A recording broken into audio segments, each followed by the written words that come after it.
we may be on the cusp, if not already in, a period of performative democracy that is actual, like Russia or other countries have these performative democracies. Not that I'm particularly anti-Russian, I'm not, but there's a performative democracy that is also authoritarian and tyrannical in a way that history is going to look back and say, wow.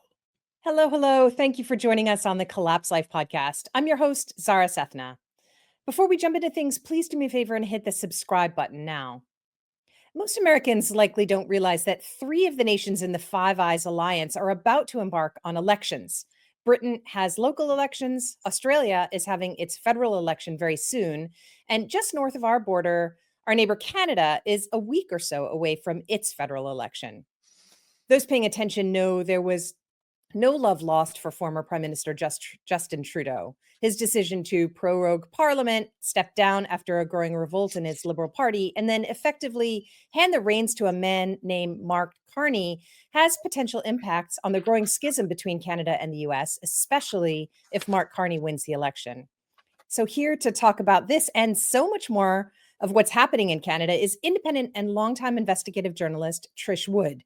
Trish, welcome to the Collapse Life podcast. We're so glad to have you with us. Well, I'm really happy to be here. It's nice to have somebody to talk these things over with because it's very, very difficult to observe what's happening in Canada right now and not feel like you're going crazy. So this can be a therapy session. Great.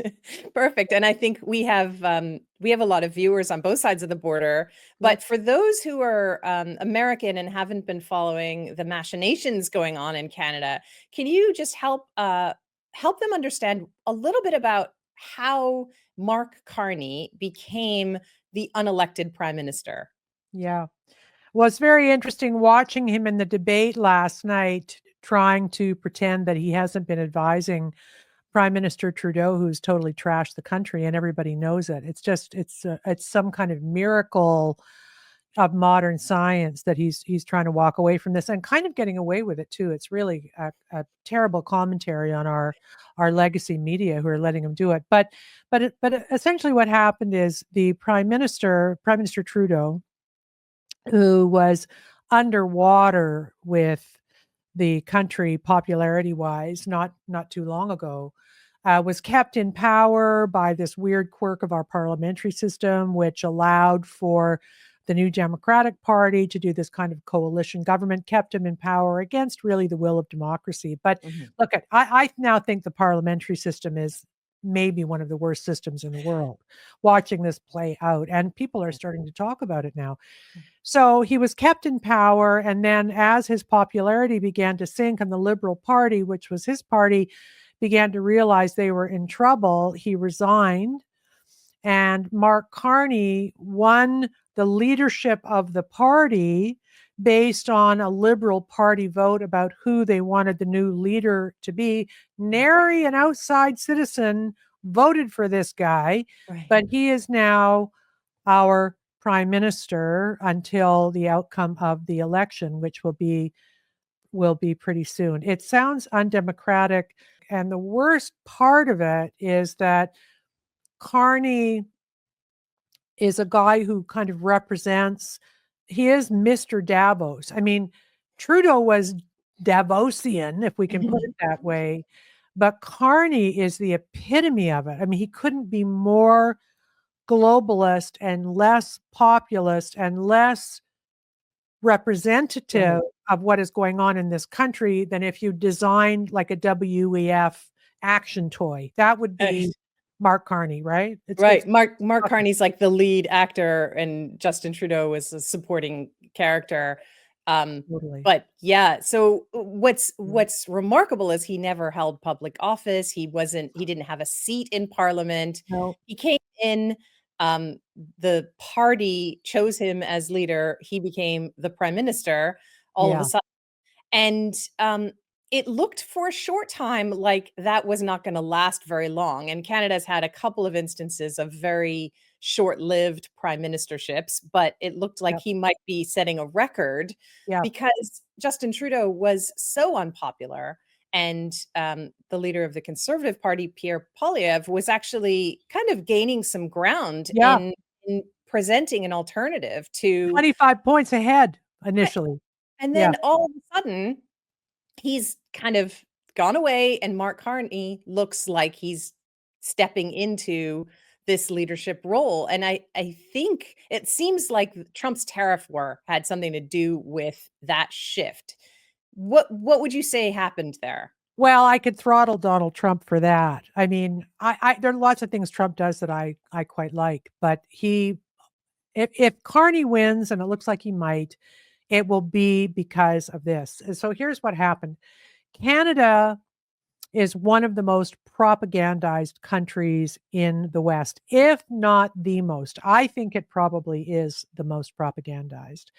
And that's a word that's thrown around a lot these days, but people in this country are actually sick. They are cognitively impaired in some of their beliefs. People can't speak to each other. I have dinner parties where so many topics are off limits because of the propagandizing of people in this country that we talk about, food, movies, and sports, and everything else is off limits because we will be trying to kill each other.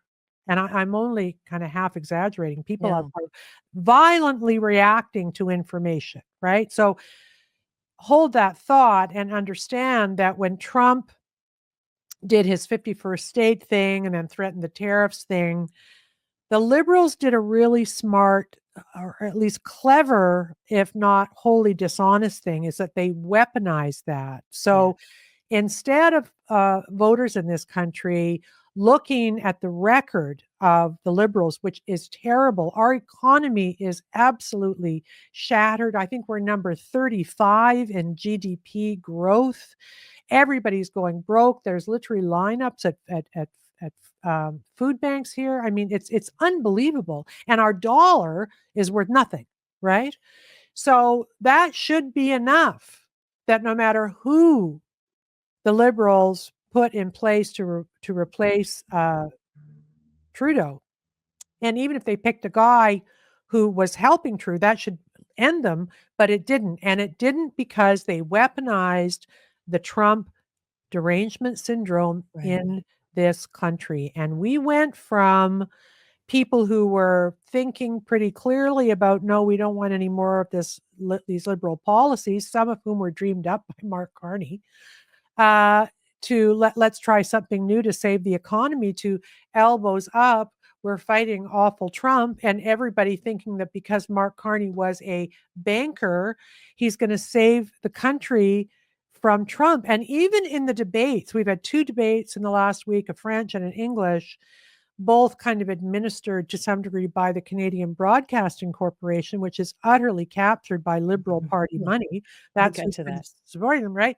But they lead the debates with Trump, Trump, Trump. That's all anybody's talking about. And anybody with a brain knows that Trump trolls people, and they probably could have sorted out the tariffs with a phone call and a visit to Mar-a-Lago, but it didn't serve the politicians to do that. So they ginned up this massive tariff fight because they know that a lot of Canadians hate Trump, and it's working for them. It really is. Yeah. Yeah, it's shocking. I mean, obviously we are Canadian citizens. We live in the United States. We're watching what's happening in Canada, and it's shocking to see it from this distance. This essentially looks like Mark Carney is running against Donald Trump, not against any of his other competitors, so to speak. No, well said. Well said. And every minute they can, the legacy media who support Carney bring up Trump, right? So I mean, it's a phenomenon like one I've not actually ever seen before. People blindly are raging against Donald Trump. They're kind of dining out on it. It's their raison d'etre. It's a really strange thing, to the point where you know who Wayne Gretzky is, I'm assuming, right? Okay, the great one, our wonderful hockey player, the best one ever. Because he is friends with Donald Trump, somebody rubbed feces on the face of a statue of Wayne Gretzky. I mean, like, right? It's madness. And so That's shocking. when I say this is a propagandized population, I don't mean that lightly. There is a deep, deep sickness here right now. And the liberals are doing what they've always done. They're exploiting it, and they're exploiting it to their political benefit. No one is trying to unite the country. No one. They're ripping it apart, and they're doing a very successful job at it. That was very clear in watching last night's debate, the English debate. There didn't seem to be any attention spent on being the unifier, being No. someone who could bring Canada together, or talking at all about the things that have been plaguing Canadians, the things that you mentioned about, especially the economic issues and just the pain that people have been feeling well before Donald Trump took office. Nobody just addressed it, and it seems like Canadians have quickly forgotten. Well, it's very interesting because it is a form. I think I say mass hysteria. I think Matthias Desmet, who I interviewed a few weeks ago, would say it was this mass formation psychosis that gripped. There's a connection between the Trump derangement syndrome and what happened here during COVID. Canada was one of the most locked down, COVIDian crazed countries in the world. It was as bad, if not worse, than Australia. The people who bought the BS wanted to put unvaccinated people in prison camps. And in fact, people in this country were denied life-saving operations because they weren't vaccinated. So that same psychosis is very, very much at play right now. I just told the story in another interview. I had a conversation with a professional in the documentary world. I'm doing a film about the Freedom Convoy, and I was looking for a professional to do a specific job for me. And when I won't say who she was, I'll protect her privacy, but when she found out, A, the topic, Freedom Convoy, and B, that we might look to a conservative influencer in the States for money to help finish it, it was like Linda Blair in The Exorcist and the holy water. It burns. Like she actually felt like she was having some kind of a physiological response to it. She said, "Oh, I could never work with you. I live in a left-wing world." And yes, the doc world is left-wing. I know, I was in it, right? I work for Amazon Studios. You don't get more left-wing than that. But she couldn't even have a conversation about it. She had to flee what was happening. So I put that kind of behavior, I don't blame her. I put that kind of response entirely at the feet of the Liberal Party, who have been governing this country by fear and division for the last 10 years. And I'll say this just so your audience fully understands. In 2016, I was a socialist. I was giving Bernie Sanders' wife campaign advice by text during the election campaign. So I'm not political in that way, that I have fealty to one party or another. I have fealty to ideas which are prosperity for people. I'm pretty anti-war. I'm pretty pro-worker. What do you even call that these days? Who knows, right? It's not the left. It's not the left. So when I say that this is what the Liberal Party has done to this country, that we are divided, that Alberta wants to go if Carney gets in, this is not the kind of usual political hyperbole that you hear around elections, left versus right, conservative versus progressive, whatever. There is something deeply sick in this country, and it was brought about because I almost said Pierre Trudeau, his father, but Justin Trudeau led and ginned up political capital by dividing us, right? He did it with the Freedom Convoy. Before they even got to Ottawa, he'd convinced many people who live in Ottawa and work for him that they were racist, misogynist, fringe nightmares. It was all a big lie. And it was a political campaign because he wanted to make anybody who supported them in the Conservative Party look bad. That's what they did. That came out at the POEC, at the inquiry. That's how he leads. And in a sense, if you just want to broaden it for a second, a lot of Western governments have been leading that way. They demonize the populist opposition as Exactly. racist and all the other stuff. And then they have these little NGOs they pay for, like the Anti-Hate Network, to help them, deliver this kind of information. And it's bogus. And it isn't what I'm trying to say to you. Sorry, I'm going on so long No, about this is it. great. But it leaves a mark on a culture. It leaves Yeah. a mark on society. We are not well, this country. We can't sit in a room together and have a conversation if we disagree, because it's not that we disagree, it's that we've been taught to hate and fear each other. And Yeah. that's what we really need to be talking about. And no one is.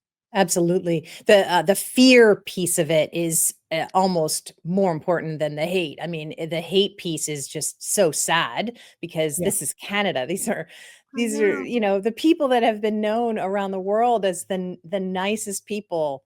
And now they hate each other for no reason. You can't even ask people why would you, dislike this or that. They just there's just this visceral, as you described, reaction without any kind of reason to it.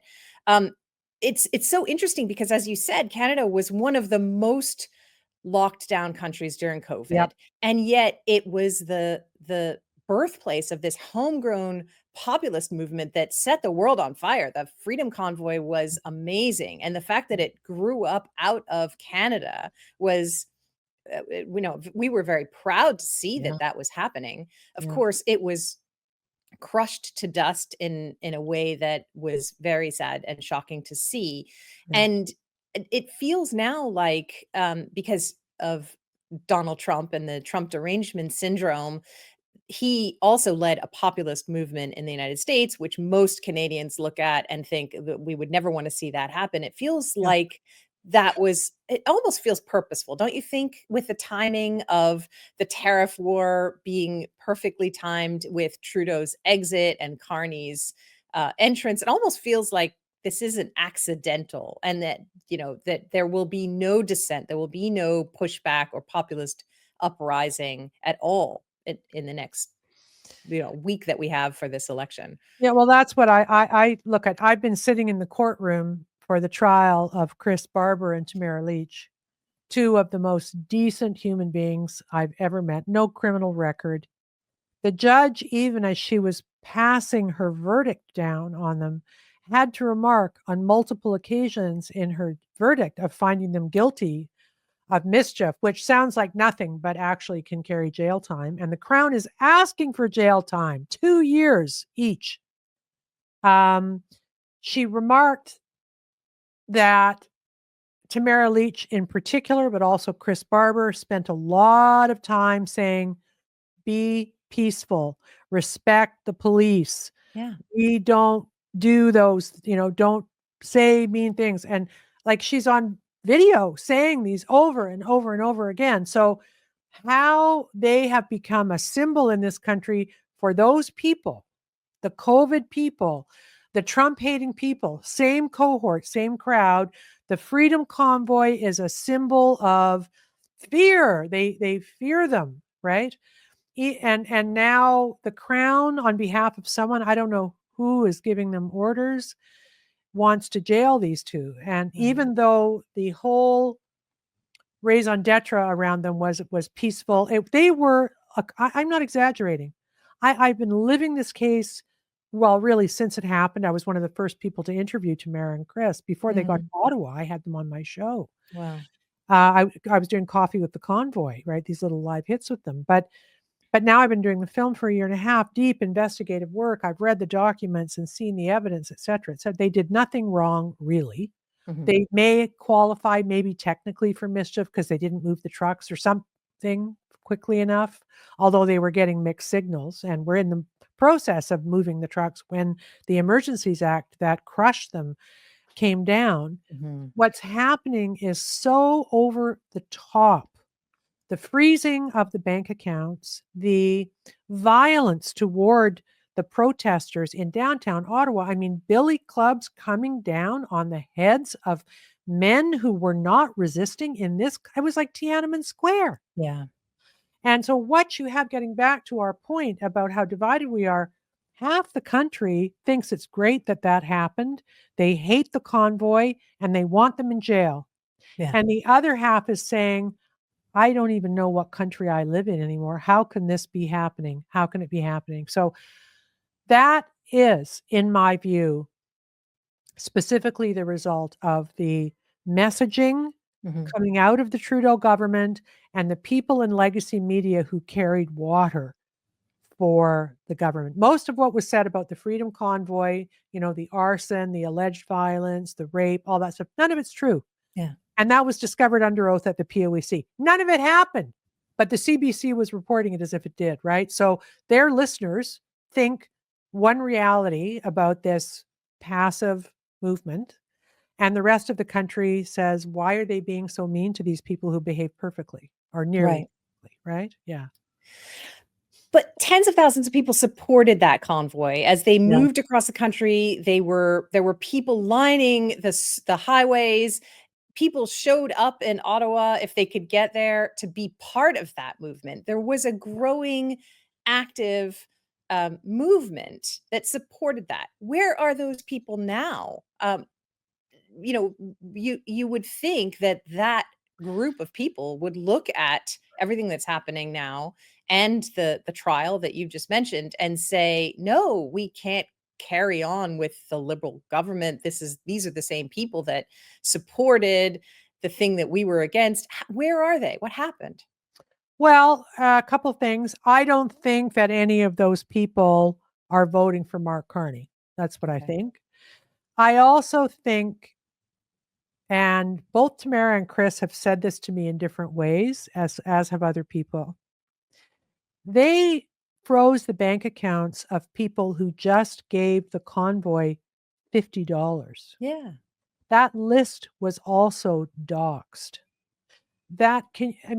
I cannot overstate how intimidating it was to watch the violence, to see the bank account freezing. It makes people much less likely to hit the streets and protest again. I mean, good luck getting a working class protest up and running in this country again. And let me say one more thing. I wrote a piece on my Substack. I did a couple weeks of deep investigative journalism on Mark Carney. So if you want to know more, go to my Substack. But one of the things we reported on was that Mark Carney, wrote on February 7th, a week before the Emergencies Act came down, that as a resident of Ottawa, he was sick of the convoy. Follow the money. We're going to punish them around money. Don't think for a minute that Mr. Carney, who is a banker, was not behind the freezing of those accounts. He's also very close to Chrystia Freeland, who ordered the freezing of the accounts and is actually the godfather to one of her kids. So, of course, he advised them to freeze those bank accounts. And it had the people say, Trish, why did they react the way they did? There's dozens of truckers who are facing charges and raising money for the lawfare against some good guys. One guy, Harold Jonker, who I personally have a really soft spot. He's a Christian. He's got like 12 kids, a lovely, gentle guy, raising money, facing mischief charges. Why would Trudeau have done it? I'll tell you why he did it. And the second question, why would he do it when they'd made a deal to move the trucks, right? He did it anyway. He didn't need to do it. Why did he do it? He did it for exactly the reason of why you asked that question. People in this country are afraid to protest now. They're frightened of it. So they sort of won the day. They won the day, didn't they? Yeah. It's incredibly sad but it's fear. Every step of the way from the minute a pandemic was declared until today, Yeah. more than 5 years later, it's just been ruled by fear. And people have to overcome that if they're going to see any change. And it doesn't look like that's happening now. In fact, it looks like we're going into another phase of that mass formation, maybe even a deeper one. And I'm glad that you spoke to Matthias. We've spoken to him, but a little while ago. But I'm glad you had a recent conversation with him, because I think that everything that he told us years ago is more relevant than ever. And hopefully he has ways to help us wake people up, because it can't go on, it seems. Well, I agree with you. I don't think it can go on, but I don't think people are waking up either. I feel like where, I think like I do my podcast, I do things like this, I write, I think, I read. And sometimes when I'm out in nature, which is pretty healing for me when I can get there, I spent a month, 5 weeks actually at a remote lakeside cottage, which was really good for me Nice. because I had to look after myself. So that's good. That's good for you cognitively, right? And I was thinking, what is going on here? Like, what? I don't know how to view this. I'm 68, right? So I have a lot of history in this country. I've had a lot of high profile jobs. I've traveled the world. I've been to war zones. I've been to the Middle East. I was in Rwanda. I've been, what's going on here? And I do believe, and I don't think I'm exaggerating to say we may be on the cusp, if not already in a period of performative democracy that is actual, like Russia or other countries have these performative democracies.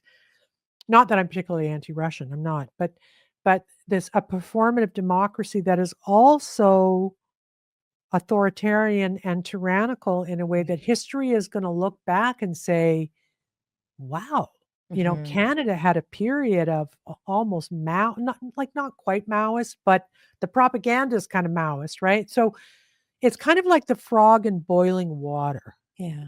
right? Like we are in the pot, the water's getting hot, and we're going to start boiling pretty soon. And once we start boiling, there's not really any way back except for all the kind of traditional things that happen when people try to overcome the unovercomable, which is an authoritarian government and a fully captured media. I don't mean to sound paranoid, but the levers of a democracy are not available to most of us in the normal way anymore.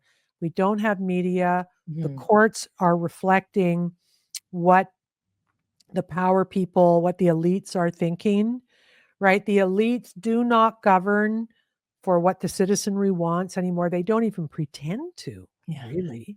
I mean, look at the questions that get asked. Carney's running around yelling about, building a bunch of houses, and that's the extent of it. But they don't really care at the end of the day what we think. And he's not going to build houses. And in Toronto, where a house is 1.5 to 1.8 to get anything even like remotely nice, Right. that's not gonna be solved by that issue. So I think I've started to say this, I think the bad thing that we thought was happening has happened, and that maybe we're in it, and we haven't recognized that yet. And certainly if Mark Carney gets in, we are really in it. We're really, really in it then. Yeah. Yeah. But it's sad that there's enough little niceties and smiling faces that make the majority of people think, oh, everything's going to be okay, and they can just kind of bury any anxiety that they have under the carpet and not think Yeah. about it and just go on with their daily lives. So I think you're absolutely right in calling it a sort of performative effort at whatever, whether you want to call it democracy or whatever. Yeah. It, we have, I think, and I think this is certainly it's happening in Canada. It's easier to see it from abroad, but I think it's happening in many other places, including largely in the United States as well. Yeah. Um, Canada and the US are obviously very different in many ways, but one thing that's big here is there's a pretty thriving independent media that can Yes. at least counter Yeah. the massive propagandizing. Yeah. And I We know don't this have is that. something We don't no, have I it. know, and it's something you've been talking about for a long time, and Yeah. you're very critical of mainstream media, even though that's kind of where you had a start. So talk a little bit about that for people who aren't as familiar with the media landscape in Canada. Yeah. Well, this is a big country, and I mean, geographically big, and population on the small side given how big we are. But CBC, which is a Canadian Broadcasting Corporation, where I worked off and on most of my adult life proudly and learned the best investigative journalistic techniques in the world. Our show, The Fifth Estate, which I hosted and reported for 10 years, is right up there with Panorama and all the rest of them, can hold our own. We were, an example for the world. Yeah. Um, And part of the CBC's job was to kind of hold the country together so that on the national shows like Peter Zosky, who I used to go on once in a while to be interviewed, I liked him enormously. We were great friends. Would speak to, a guy hunting seals in, Newfoundland and, a logger in BC and an oil, and Yeah. we were all cool with that. We were all, that's interesting. Wow, what an interesting Canadian. Um, the CBC is now a force for evil, I would say. They are populated by like-minded leftists who hate populism. Mhm. They hate conservatives. They hate religion. And I will also say, as much as we can kind of postulate that what we call wokeism or like the postmodern craziness of extreme anti-racism and extreme trans ideology and all the stuff that's based on lies and makes no sense, the CBC was captured by that really early on. I mean, and they, I remember when Wendy Mesley got in trouble and was nearly fired because she used the N word. Of course, no one uses the N word, but she was quoting somebody, right? She Mhm. wasn't using it, she was quoting it, right? I might not have, if there was a dark skinned person in the room, I might not have just, but she did. And she's a journalist, right? And she was flayed over it. I mean, it was, Mhm. they were so terrified of it. And I was sad that she didn't fight back because Mhm. clearly she wasn't using it as a derogatory term. Right.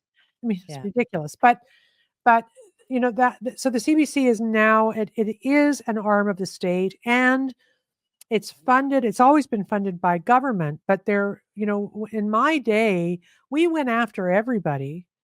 But now, because legacy media is really failing, the audiences are peeling off by a mile.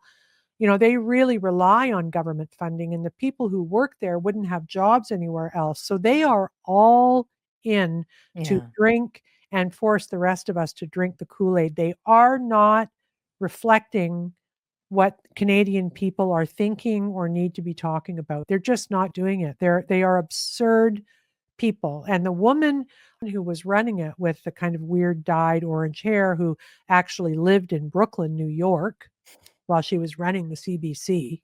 What is she doing there? And look, I was in Ottawa a couple weeks ago working on the film, and I interviewed a very nice woman who I'd like to be friends with. I liked her so much, civil servant, anti-convoy.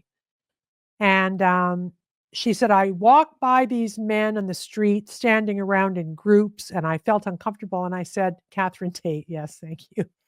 I just got that. Yeah.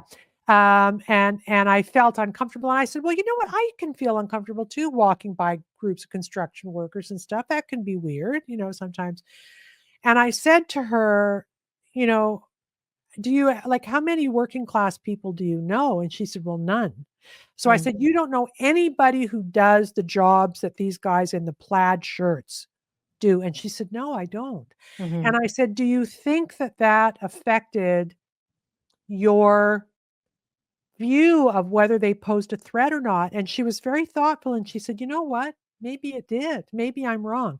I thought, Right. wow, that's a big breakthrough, right? I loved her for admitting that. But that is true of everybody in the country. And CBC hates the working class as much as the bureaucrats in Ottawa hate the working class. They Right. think they're dirty, smelly racists, and we need to get rid of all of them, and we'll just run the country with the technocrats who we, believe in, right? Yeah. That's where we are information. So there's a few, Rebel News they have some good reporters, but I think they're a bit extreme, Yeah. and a bit gimmicky, but I'd sort of defend their right to exist. And then True North's okay, there's a few people, but there's not really a big breakthrough media that's not what legacy media is doing. Yeah. There isn't that yet. And No. it's amazing because we have the technology so that anyone can become their own TV studio, radio Yeah. studio, blog. I mean, we're doing it right now. Yeah. You know, our audience is obviously more limited than legacy media, but it can be done. And Yeah. you've seen it happening here in the United States. It Yeah. started to happen in Canada a little bit, especially during COVID when there was very little chance otherwise to express an opinion that was counter to the mainstream. Yeah. But you'd think that there would be more of that, and there would be more people supporting people like you who are at least giving an alternate view, or giving a chance for other people to come on and have an interview with you, and show what they, maybe you disagree with them, you'll ask them questions and push back on them, but at least it's a conversation that can't be had. But that doesn't seem to be breaking down at all. I mean, Rebel Media, as you said, they do a good work, but it's very pointed. It definitely has a point of view, and And it's gimmicky. They do gimmicky things, right? To get known, but to get attention, right? To get attention and to raise money. But let me I'm glad you brought that up, because the indie space in this country and elsewhere I think is really in trouble, because people are now curating their information feeds to their own cognitive biases, right? So in the olden days, you'd watch a news show and maybe you'd agree with some stuff and maybe you wouldn't agree with other stuff, but that was the news show, for good or ill, right? Yeah. Now you're either somebody that you want to curate everything Dan Bongino says, for instance, or everything. You want the dopamine hit of someone who agrees with you. And that is not a well-informed person either, because then we end up in our silos. And I had a very extreme example of that. Because I'm a journalist, because I've been in the Middle East, I started doing some reporting quite critical of Israel's response in Gaza, based on having been there and knowing a fair bit about warfare and propaganda and the like, right? And so I was just doing big Substacks, and we were right about a lot of things. We knew the beheaded baby story was a lie and all this other stuff. Like, we're debunking those things the way one does. And I got a very, very heavy duty blowback reaction from a lot of my listeners. And I thought, what is this about? It was a real education. And I realized, many of them are conservative, right? So the conservative view of that conflict is support for Israel. We're seeing that in the Trump administration. He's gone wild supporting Israel, right? And I thought, well, that's very interesting. Now, the upside of that story is that a lot of people who were mad have come back and said, thank you. What you said was true. And we're grateful for that. And it was kind of the birth of my slogan, which is truth over tribe.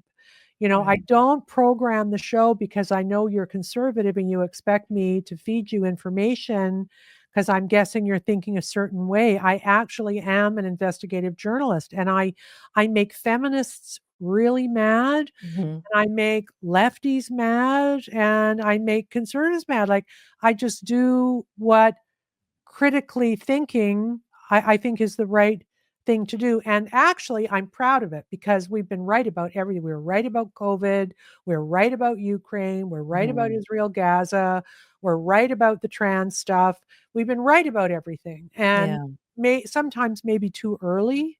Maybe I say things too early, but now Joe Rogan is platforming people that we had on our show a year ago, talking about a lot of these, right? Yeah. But Joe has a big audit. Great. Good for Joe. I love it. Right. He's got every man. But so there is a danger of indie media catering to people's biases because it's more financially expedient for them to do so. Yeah. That's what's happening. Yeah. I agree. And I think the other side of that is that when an audience looks at, say, a Substack like ours, the first instinct seems to be wanting to put it in a box. Are these people conservative? Yeah. Are they liberal? What are they? Because if I don't know what that is, I don't know what I'm going to be getting on a weekly basis, and I may not agree. People almost want to, maybe it's subliminal, maybe it's intentional, but they want to fit themselves in a box where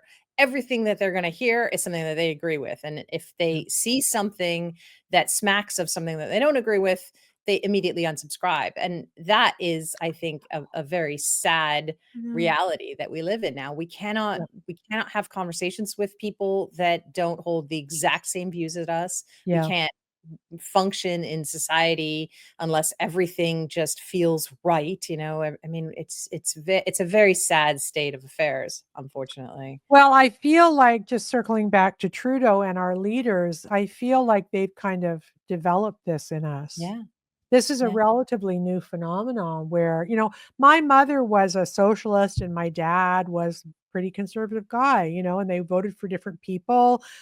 Every time they joke about canceling each other out, and there'd be a few drunken arguments at dinner, but nothing extreme. And Mhm. that level of respecting differences doesn't exist. And I think part of it, what carried that in, was the kind of postmodernism that said, if you don't agree with us, not only are you wrong, but you're an immoral person. You're Right. bad, right? You're a racist and you're bad.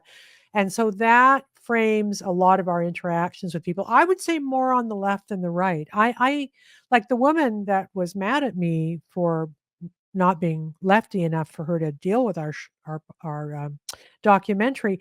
I wasn't mean to her, and I don't hate her, but I think she was pretty mean to me, and she probably hates me. So Yeah. it's interesting that on the conservative side, if I can say that, we're less like we make jokes about, liberal tears and all. I don't, but some people do. Mm. But I don't see the cruelty on our side of it, Yeah. right? Yeah. Although I think people on the other side would probably disagree with that, and I Yeah, don't know. maybe. It's almost impossible now to see the world through somebody else's eyes, which is, I think, where empathy begins. If you Yeah. can see how they see the world, you can understand how they may feel about certain things, but it's almost impossible now for me to put myself in the mind of someone that's so far out on the other, point. I really don't understand. I don't even think they're seeing the same reality. I They're think not, because they're getting their news from a different place than you, right?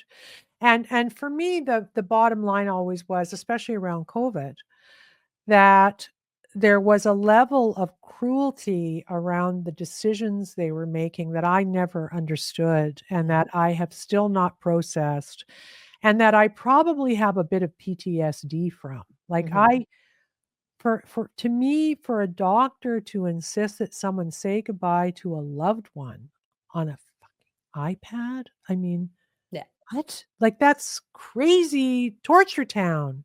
yeah. And I'm not over that. I'm not over Nor should you how. be. Yeah, I mean, we should not. It's only been a few years, so for people to just get over these things that happen to us and think that everything is going to be okay yeah, now, if yeah, I mean, I almost think the elections are immaterial at this point. It doesn't yeah, matter who we vote for. yeah, We need to actually put that aside. We need to actually start building a future ourselves, amongst ourselves, and yeah. forget about the government. The government is not here to help us. But to think that we will have put those things behind us, move on and forget about them, or even get over them. I mean, obviously we need to find a way to heal, but not forget. It's the things that happened were egregious. Yeah, and the grief is very near the top. It's quite interesting. I was watching Tucker Carlson interviewing a doctor. I think her name is Mary Talley Bowden or Bowden, Bowden. yeah. Bowden. A very composed and lovely and humane human being. And they were talking about just COVIDian times. Mhm. And Tucker was a bright light, and I will always love him for that. I used to tune in and say, wow, this guy gets it. He's the only one, but I was there every night at 8 o'clock watching Mm. Tucker. And I was weepy listening to her. I thought she was bringing back all this stuff, and I thought, yeah, like, how did that happen? How did it happen? And I was surprised, even for someone like me who swims around in the COVID dissident world a fair bit since, I mean, it's 5 years ago, right? Yeah.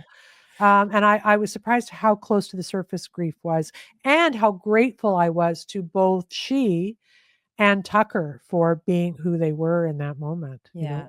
Yeah. Dr. Bowden is really amazing. She has been a fighter from the beginning. She has been pushing for ivermectin. She was part of a court case against the FDA for, remember the tweet that they did where they said you're Yeah, not a you're not a cow. horse, you're not a yeah. She and two other doctors were the ones that that pushed back on that legally. So yeah, she has never wavered on her stance, whereas many others in that dissident COVID movement did sort of do things to protect their livelihoods. I mean, Yeah. she's a mother of children who are still in school. She probably had a lot financially to lose by losing her job in the hospital, and she's still she stuck it out, and so she really is very admirable, true hero.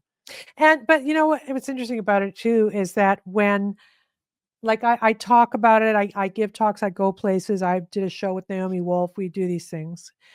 When you are watching as an observer someone who is in the thick of it being interviewed that way, you're actually going, how did that even happen? Like, you can't believe the things that are being said. And I did a book about the Iraq War. I interviewed about 28 guys and young women who'd returned from mostly infantry service, grunts, right? They were involved in war fighting. And a lot of them had PTSD, of course, from that war, because there was no moral imperative in order to alleviate their pain when they got back. But I it feels the same. Like, they say, I was walking in a Walmart, and I looked up and I saw these people shopping, and I really resented them because they had no idea that my best friend lost both of his legs in a Humvee IED explosion in Ramadi, right? Right. And and then they sort of have to go back to normal lives. And I kind of feel that way about COVID. I was in my doctor's office the other day. They weren't great, although he's come around now. And I was just like, wow, it's really weird to be in this place that I didn't want to come to during COVID because they were extremely COVIDian. Like, I couldn't be around that, especially from doctors who I liked, you know? So we went through something. It's never been addressed. Nobody's ever said sorry. And, you know, I actually, there are days when I say, I don't know where we go from here. If we're not going to learn from that, Yeah. how do we go on in a democracy and trust our institutions? And the fact of the matter is, we don't go on, and we don't trust our institutions. I just don't Yeah. anymore. And I Yeah. don't know. Yeah. And I think that distrust of institutions may actually be healthy and protective. But what's sad is we don't trust each other. We don't trust the doctor whose job it is to help you get better or Yeah. stay healthy. We don't trust them anymore. We don't Yeah. trust the banker where we put our money. We don't trust that it's going to be taken care of and it'll come back to us. We don't trust anyone anymore, and let alone our neighbor. I mean, Yeah. so that's the real sadness of this whole thing. I mean, Yeah. if we could unite as a people and not trust our government, or at least be critical and hold them to account because they are supposed to be our representatives, Yeah. we'd be in a much better place. But unfortunately now it seems, and this is exactly what Dr. Desmond talks about with mass formation. We don't trust each other, but we put all of our faith in the state. And that's exactly what mass formation does. Yeah, absolutely. And I feel like the time to say we can fix this is gone. And I think we're going to lose Alberta. And Yeah. I feel like, because smart people I know are saying that. And I feel like when Alberta goes, then maybe we have a tipping canoe kind of situation. I Yeah. don't know. I don't know if I can stay here if Carney wins. I mean, I don't really have a choice. My husband has 2 small businesses here, and he won't budge. Mhm. But I don't know if I can stay. I don't know if I can be governed by him. Yeah. I totally understand.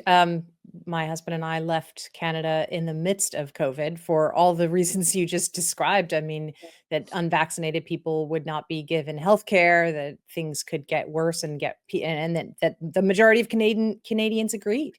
There were front page headlines that said unvaccinated people didn't deserve to live. I So know, right? it was not a country that we wanted to stay in. It was not the country that we remembered from our childhood, and so we did actually leave.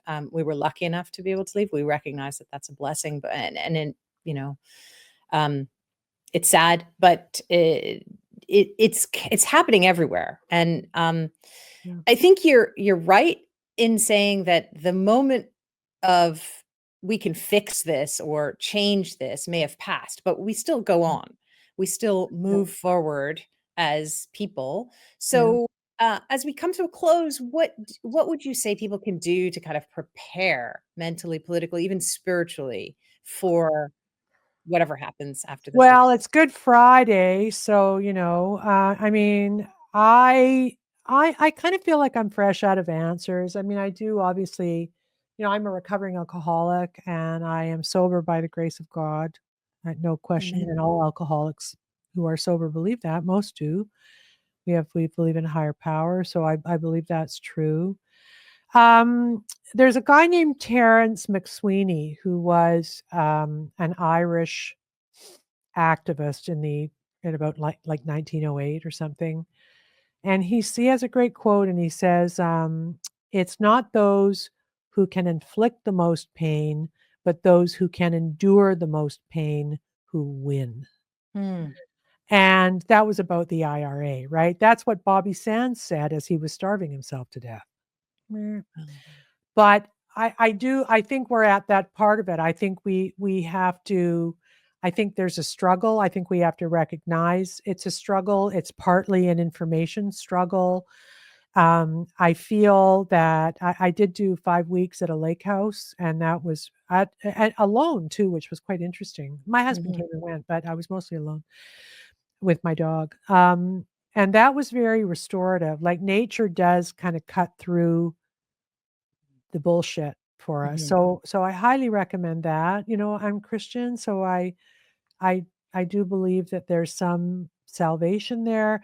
I think a lot about forgiveness Mhm. and gratitude. Those are two things that are hard. I know I should be grateful and I am grateful. I've got two healthy grown boys who are men and they're doing pretty well. For the forgiveness part, I don't really have that yet. I know we have to forgive people. I know that it's corrosive. Yes, Hating people is the poison we drink ourselves. So we have to stop absolutely. that. And there are a lot of Christian philosophers I'm reading. I don't know if I can forgive the COVID people. I really don't think I can. Maybe one day I can. I can't do it now. I can't do it now. And I might be a happier person if I could, but it's like, I don't know. Do you pray for them? Well, that's how you forgive, right? Like I went through a very bad child custody issue with a person who was very powerful, and it was hard. It's the hardest thing I've ever done.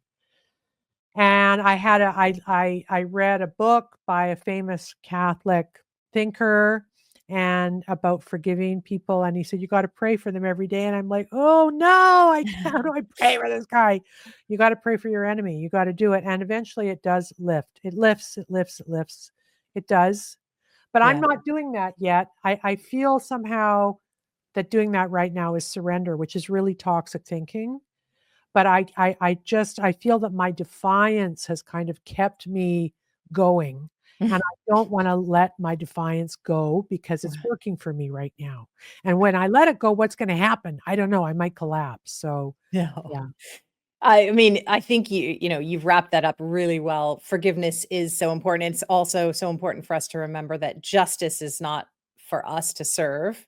Justice will be served, but by God, not by us. Yeah, So, yeah, we look at these people who have inflicted harm, um, we pray for them because we know that they will have to suffer the yeah, consequences of what they've done. It's yeah. not easy though. Oh, And and look and at just Tamara and Chris, right? I mean, the Crown's asking for 2 years each for them. 2 years each on a mischief charge for mm, utter passive resistance, total passive resistance, right. right? And the pain that they have endured already and what they may have to endure in the future, they are definitely people to look to in terms of finding our strength and Yeah, carrying on. yeah, Um, just as one final thought, sure. just because you mentioned you're a Christian, and it says Yeah, in scripture actually that we are obliged to leave Babylon, come out of her, my people. So your thought of leaving Canada because you do not agree with and cannot live under the totalitarian state that might be coming is well aligned as well to your beliefs, because Yeah. Well, look, people are mad at Viva Fry for going to Florida. I don't agree with them. I think it's great he went to Florida. I want to leave. My husband won't. But I may have to learn how to create a hermetic part of my life where I'm in a cabin in the bush somewhere for a week out of every month or something. Right. I might need that. Downtown Toronto is a horrible, horrible nightmare. It is awful. And it's full of people who were COVIDian. Yeah. It is the heart of the Liberal Party. It's been given over to builders. There's a new skyscraper going up on every corner around where we live. There's no escape from the noise and the mess and the disgustingness of it, and no one gives a shit. It's horrible. So getting away from that with the dog to a little cabin without bears would be really good for me. And I might have to find a way to do that, actually, just by myself. My husband's an urban guy. He's like an art collector. He's very hip urban guy, but I can do the country girl thing with a lot of aplomb and really like it. Great. Get out of Babylon in your mind, at least. And Absolutely. dogs for the win. I mean, Dogs for the win. Who can argue with that? Yeah. Great. Yeah, Well, Trish, thank you so much. Remind people how they can find you and follow your work. So my podcast is Trish Wood is Critical, because I started it to encourage people to really work on their critical thinking and take apart media propaganda for them. So that's my podcast. It's also on Substack.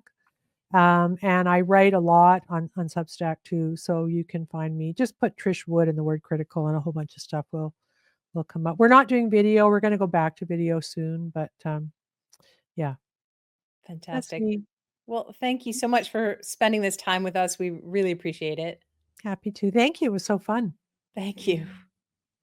Folks, I hope you found that illuminating. Huge thanks to Trish for being here, and thank you to you for tuning in. If you aren't already subscribed to our channel, please hit that button now, give us a like, and share this video with anyone you think who might be interested. You can learn more about us at collapselife.com, and you can sign up for our newsletter so you can stay in the know. You can also support us if you like what we do on our Buy Me a Coffee page. Every coffee keeps us fueled and ready for whatever lies ahead. We hope to see you back here next week for another great interview. And until then, we just remind you to keep your chin up. It's only collapse. See you soon.